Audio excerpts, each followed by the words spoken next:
Bonjour tout le monde, c'est définitivement la rentrée. Nous revoici pour un réveil poétique. On va attendre que vous vous connectiez. Je vais aussi attendre ma collègue. Euh, et on va commencer cette matinée tout doucement. Coucou Noémie, ça Tu vas va? bien? En ce vendredi matin, bonjour. Bienvenue pour ce réveil poétique qui reprend avec la rentrée, les retrouvailles, et voilà quoi. Le retour à une vie peut-être un peu plus normale. On a l'impression en tout cas et ça fait du bien. On espère que vous allez bien. Et puis on va Oui. commencer. Alors, en ce vendredi matin, je vais d'abord vous lire un petit poème d'Aragon, que j'aime beaucoup. J'aime beaucoup Aragon. J'aime beaucoup en général les poètes, poétesses de l'après-guerre. Et donc voilà. C'est un poème sans titre qui est tiré du roman inachevé. Il n'aurait fallu qu'un moment de plus pour que la mort vienne. Mais une main nue alors est venue qui a pris la mienne. Qui donc a rendu leur couleur perdue aux jours, aux semaines, sa réalité à l'immensité des choses humaines. Moi qui frémissais. Toujours je ne sais de quelle colère, deux bras ont suffi pour faire à ma vie un grand collier d'air. Rien qu'un mouvement, ce geste endormant léger qui me frôle. Un souffle posé, moins une rosée contre mon épaule. Un front qui s'appuie à moi dans la nuit. Deux grands yeux ouverts et tout m'a semblé comme un champ de blé dans cet univers. Un tendre jardin dans l'herbe où soudain, la verveine pousse et mon cœur défunt renaît au parfum qui fait l'ombre douce. Voilà, c'est un petit poème sur la Renaissance et l'entraide et les mains tendues. On en a toujours besoin. Alors moi je vais enchaîner avec un poème d'André Chédid dans son recueil Fête et Lubie que j'ai emprunté à la bibliothèque. J'avoue qu'il est en plutôt mauvais état. On voit qu'il a pas mal vécu ce recueil. Je pense que je vais l'envoyer en réparation juste après parce que je sais pas combien de temps il tiendra encore, mais voilà, c'est pas la première fois que je lis des choses d'André Chédid. J'aime beaucoup sa plume et donc voilà. Ici, ça s'appelle L'œil nu.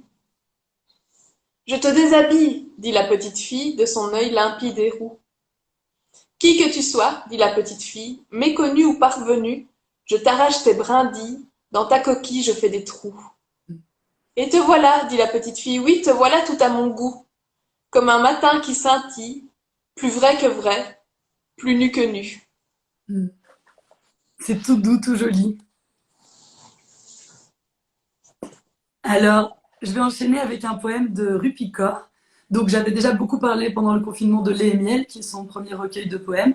Et elle en a écrit déjà deux autres depuis. Celui-ci, c'est Le soleil et ses fleurs.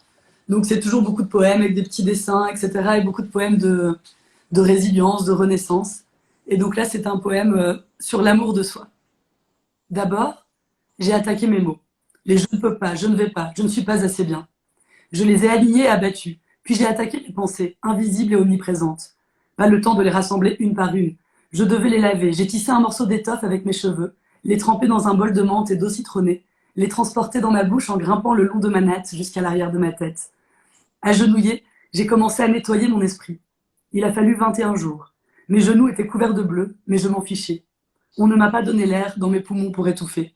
J'ai frotté la haine de moi-même jusqu'à l'os pour l'enlever jusqu'à voir apparaître l'amour. Crupicor, Toujours très joli. si vous ne l'avez pas encore découverte, vraiment n'hésitez pas, on a ces recueils à la bibliothèque et ça vaut le coup. Ouais, c'est très, très agréable à lire. C'est toujours des poèmes assez courts. Et, enfin, voilà, ça peut se lire vraiment en piochant des petites choses. Et je pense que tout le monde peut y trouver des petites choses qui feront résonance. Oui, et je pense que si vous n'avez pas l'habitude de lire des recueils de poésie, Rupicor, c'est une bonne façon d'entrer là-dedans. Parce que justement, comme c'est dessiné et que c'est des poèmes assez courts et assez denses, on y va, on entre, on sort, c'est facile à faire. Maintenant, je vais vous lire un poème de Samuel Laroche. Le poème s'appelle Soyons vrais et c'est tiré du recueil J'ai échappé mon cœur dans ta bouche. Ah oui. Alors, par contre, c'est une sale blague que je vous fais, parce que c'est un recueil qu'on ne trouve pas en Belgique, ou en tout cas en, en Europe francophone. Ça a été édité au Québec, et je me suis un peu renseignée, on n'arrive pas encore à l'avoir, j'espère qu'il va arriver jusqu'à nous. Moi, moyen secret pour avoir de la littérature du Canada qui arrive jusqu'à moi et de la littérature québécoise plus particulièrement. Mais, euh, mais voilà, il faudra peut-être attendre un peu avant de l'avoir et avant de l'avoir à la bibliothèque. Mais je trouvais le texte tellement beau que j'avais envie de le partager avec vous. Donc soyons vrais de Samuel La Rochelle. Dénudons les cœurs, faisons fondre les masques, réduisons l'écart imaginaire qui nous sépare. Rendons vulnérables les charpentes, abattons les murs et les toits qui nous protègent. Construisons de nouveaux chapitres à nos histoires sans fin. Gardons à distance les gens beiges, privilégions l'étincelle, la dorure et l'éclat. Oublions tous les matins d'éteindre la lumière au fond de nos yeux. Partons à la conquête du doux, enseignons la fragilité dès la petite école. Acceptons que la force ne soit plus l'apanage des cœurs fermés. Exposons nos cicatrices, piétinons nos blessures jusqu'à ne plus avoir mal. Osons ne plus jouer le jeu, ne plus mentir, ne plus danser avec la vérité. Prenons le risque de tomber, chérissons la tentative et la douleur de l'échec. Entretenons le privilège d'être assez vivant pour ressentir. Hmm. C'est vraiment trop beau, j'ai adoré, j'ai envie de le lire du coup. C'est trop beau. Ouais, j'aime beaucoup. Je trouve que, enfin, il y a pas mal de choses qui me parlent dans ce poème et je me dis que pour une rentrée des classes qui approche et un renouveau comme ça, oublier d'éteindre l'étincelle de ses yeux chaque matin, c'est un bon programme. C'est un joli mantra. Alors, du Canada, on va revenir en Belgique. Parce que bon, voilà, on vit quand même en Belgique. Et du coup, même si on aime voyager, qu'on aimerait voyager plus. Et je vais vous lire un petit poème donc, de Karl Norak, extrait de son recueil Un verre d'eau glacée. Et c'est un poème qui m'a touchée, qui m'a parlé parce que bah voilà, je pense que là j'ai un vrai plaisir à me repromener dans la ville, dans Bruxelles et revoir un peu les gens masqués, sourire. Et ça fait du bien. Il y a eu quelque chose qui m'a manqué dans ces petits croisements humains qu'on fait au quotidien. Et donc je suis heureuse de pouvoir les retrouver et de pouvoir à nouveau lancer des sourires dans les avenues. Et donc c'est un poème qui s'intitule Sur les trottoirs. Les trottoirs discourent avec nos pas. Nous laissons couler comme d'un sablier notre promenade. Notre esprit s'ébroue ailleurs, où les idées laminent d'autres idées. Le pli du paysage rejoint le front, mais un sourire un peu pâle demeure, et la bruine des autres ne nous atteint pas. Il y a quelques failles dans nos murs, un espace à danser, de quoi glisser au moins, avant le coin de l'avenue, une silhouette. L'avenir est toujours pour nous ce trou dans la poche, mais aussi cette persistance de la rétine qui revient avec des images toujours inattendues. On dirait bien que notre ascèse va prendre fin contre toute attente, tandis que les trottoirs, si bavards d'autrefois, discourent encore ici avec nos pas perdus. Voilà, petit poème sur l'errance dans les villes, j'aime beaucoup. L'avenir est un trou dans nos poches, c'est ça? Ouais, C'est beau, c'est beau, hein? très beau. C'est beau. Alors, j'avais prévu un ordre et en fait, je pense que je vais le changer parce que je trouve que j'ai un autre poème qui résonne mieux avec le tien, c'est-à-dire que, alors c'est pas exactement un poème, c'est une chanson, donc mais ça reste dans la même chose, et c'est Francis Cabrel qui a écrit Octobre. C'est une chanson qui évoque pas mal de souvenirs pour moi, et dans ton poème ici, on parlait de la rue, de croiser des gens. Moi, j'avance de 2 mois, j'arrive en octobre et les changements que ça provoque. Alors c'est vrai que on peut pas se cacher qu'on n'a pas eu le meilleur des étés, mais en attendant, il va y avoir des changements avec octobre et j'aime bien la douce nostalgie de ce texte. Alors voilà, c'est Francis Cabrel avec Octobre. Le vent fera craquer les branches, la brume viendra dans sa robe blanche. Il y aura des feuilles partout couchées sur les cailloux. Octobre tiendra sa revanche. Le soleil sortira à peine, nos corps se cacheront sous des bouts de laine. Perdu dans tes foulards, tu croiseras le soir Octobre endormi aux fontaines. Il y aura certainement sur les tables en fer blanc quelques vases vides et qui traînent, et les nuages pris aux antennes. Je t'offrirai des fleurs et des nappes en couleur pour ne pas qu'Octobre nous prenne. On ira tout en haut des collines, regarder tout ce qu'Octobre illumine. Mes mains sur tes cheveux, des écharpes pour deux devant le monde qui s'incline. Certainement, appuyés sur des bancs, il y aura quelques hommes qui se souviennent, et des nuages pris dans les antennes. Je t'offrirai des fleurs et des nappes en couleur pour ne pas qu'Octobre nous prenne. Sans doute on verra apparaître quelques dessins sur la buée des fenêtres, Vous, vous jouerez dehors comme des enfants du Nord, octobre restera peut-être. Vous, vous jouerez dehors comme des enfants du Nord, octobre restera peut-être. Trop joli. J'adore la dernière phrase, c'est trop joli. C'est quelque chose qui est vraiment juste quand tu vis, je trouve, dans le Nord. Bon, ça a un peu changé. Bah, pas cet été, mais quand même, certains étés, ça a un peu changé. Mais c'est quelque chose qui m'avait fort marqué quand j'ai commencé à vivre en Belgique. C'est de voir que tout le monde est dehors tout le temps, alors qu'il fait pas spécialement bon. Et c'est quelque chose qui est vraiment trop chouette, je trouve.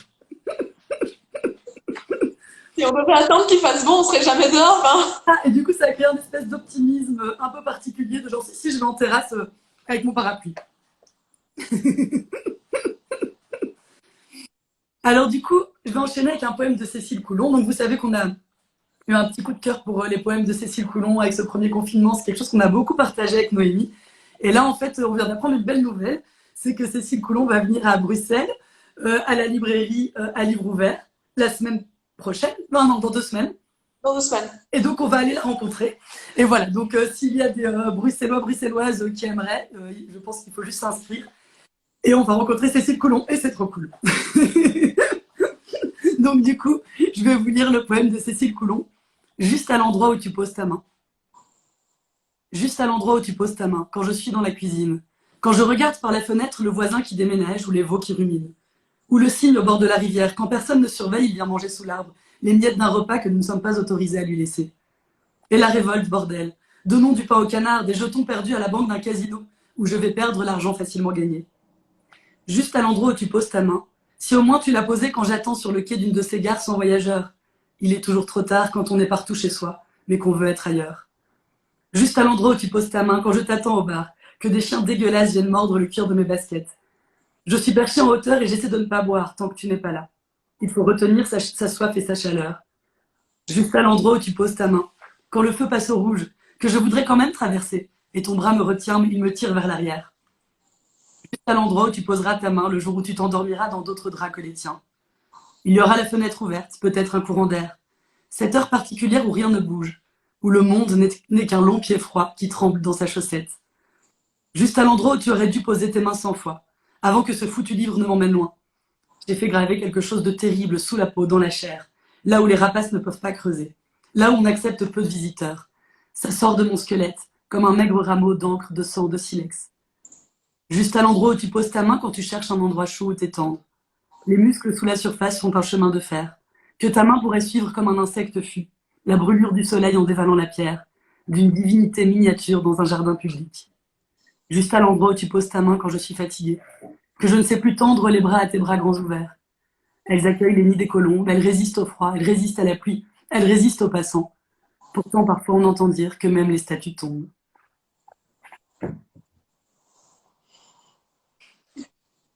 Cécile Coulon. Rien à dire, c'est, voilà. D'ailleurs, autre information pour les Bruxellois et Bruxelloises, mais aussi pour tous les autres, Cécile Coulon vient de sortir un roman pour la rentrée littéraire. Donc, si vous avez envie de, de la lire autrement qu'à travers sa poésie, moi j'ai hâte qu'il arrive à la bibliothèque. Je pense qu'on va être plusieurs à se tomber dessus pour être les premiers à lire son roman. Mais voilà, n'hésitez pas. Ça s'appelle Selon sa demeure et ça vient de sortir pour la lire autrement. Moi, je vais vous lire un autre poème qui est de Chloé Douglas. Ça s'appelle À l'intérieur de mon jardin.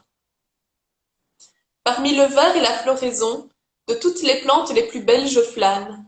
Je délibère ici, je rêve par là, l'heure s'arrête, ou plutôt s'étend pleinement, se déplie et s'amplifie. Ces tournoiements et ondulations soudaines de brise d'été envoient tous les parfums dans l'air chaud. Contempler une feuille ou le motif sur le mur créé par les branches les plus près. Ces têtes-là, de fleurs dansantes, exposent délicatement toute leur gloire. Quelle simplicité de se perdre, et quelle aisance à respirer doucement, et quelle aisance à avoir des pensées profondes. Parce que bon, on n'est pas encore tout à fait en octobre, donc autant essayer de profiter des quelques jours de soleil qu'on a et de ce temps. Enfin, je trouve en tout cas que quand il fait bon, le temps s'écoule différemment. C'est vrai. Mais là, on sent les jours quand même qui raccourcissent. Ouais, vraiment. Du coup, en tout cas, moi, je vais lire un poème qui n'a rien à voir au niveau saisonnier, puisqu'il s'appelle Attendre le printemps. Mais bon, je le trouve très joli. Et c'est extrait de cette revue dont on a déjà parlé aussi, la revue Sœur, qui est une revue à laquelle on peut s'abonner, et qui coûte en plus, enfin, qui est quand même assez démocratique. Et il y a 4 numéros par an. Et c'est toujours des chouettes sélections de poétesses. Donc voilà, c'est un petit poème très court qui s'appelle Attendre le printemps de Julie Nakache. Un brin de silence sur le chagrin, une brume étoilée sur la blancheur du matin. Un baiser à l'enfance qu'on tient par la main, attendre le printemps. Les persiennes ouvertes sur le jardin pour chanter révolte et révolution, pour brûler les banderoles, brandir tes fanions, et ne plus jamais se demander ce qu'on fout au monde. Voilà. C'est très bien comme ça. Moi, je pense que c'est le dernier, hein, mon Ouais. dernier poème. Euh, Vous voyez qu'on manque d'habitude, hein, que ça fait quelques mois qu'on s'est arrêté parce qu'il y a un petit doute de est-ce que je ne me suis pas trompée. Le dernier poème que j'ai pris, j'avais envie de faire une référence à l'actualité, sans pour autant que le réveil poétique devienne une revue d'actualité, surtout que je ne saurais pas quoi dire parce qu'il y a tant à dire et en même temps si peu. Donc je vais vous lire Poussière d'étoiles, qui est un poème de Nadia Anjuman, qui est afghane en fait. Donc voilà, c'est une grande pensée pour tout ce qui se passe en Afghanistan, et pas seulement en fait. Et n'en parlons pas aussi, parlons-en, mais pas au réveil poétique, et pensons-y quand même. Poussière d'étoiles. Voici la nuit, la poésie illumine mes instants. Voici l'exaltation qui peigne mes cordes vocales. Quel est ce feu, merveille étrange qui m'abreuve? Voici que le parfum de l'âme embaume le corps de mes rêves. Je ne sais de quelle montagne, de quel sommet d'espoir. Voici que souffle une brise nouvelle sur la saison de ma faim. Du halo de lumière me vient une transparence, luminescence. Voici que n'ont plus d'autres désirs mes larmes et mes soupirs. Les étincelles de mes plaintes font une poussière d'étoiles. Voici que la colombe de mes prières fait son nid dans l'empyrée. Mes larmes incontrôlées sur les lignes de mon livre. Voici qu'elles tombent goutte à goutte. Vois-tu, ô mon Dieu, que mes paroles dans un cahier de mes mots tumultueux. Voici que gronde une tourmente, fruit de mon silence obstiné. Aube, chère aube, ne déchire pas la soie de mon imaginaire. Voici que je suis plus heureuse la nuit, quand poésie illumine mes instants. Trop joli. C'est très beau. Oui, j'aimais beaucoup aussi, c'était tant mieux. C'est une façon. Et c'est si vous voulez retrouver des poèmes de Nadia Anjuman, euh, c'est sorti dans Fleurs rouges sombres. Voilà, c'est le nom de son recueil. Ben, merci en tout cas de nous avoir écoutés ce matin pour ce cette reprise du réveil poétique. Voilà, donc on va recommencer à lire de la poésie tous les 15 jours sur Instagram et ensuite rediffuser sur YouTube si vous voulez. Parce qu'on a eu des retours comme quoi certaines personnes l'écoutaient vraiment en faisant leur repassage ou la vaisselle. Donc n'hésitez pas. C'est bien aussi parfois de mettre de la musique et de danser, mais voilà. N'hésitez pas non plus à nous dire si vous avez des thèmes ou des poètes ou des poèmes que vous avez envie d'entendre. Nous, on se fera un plaisir d'aller chercher de ce côté-là aussi parce que on ne manque pas d'idées, mais c'est toujours chouette aussi de partager et on a envie que la poésie, ça devienne un partage et que ça soit plein d'idées différentes qui nous arrivent et qu'on soit parfois que des porte-voix. Donc, n'hésitez pas. Merci en tout cas, passez une très belle journée, un bon vendredi et un bon week-end. Mais oui, à, à dans 15 jours. À dans 15 jours, bonne journée. Bye, salut.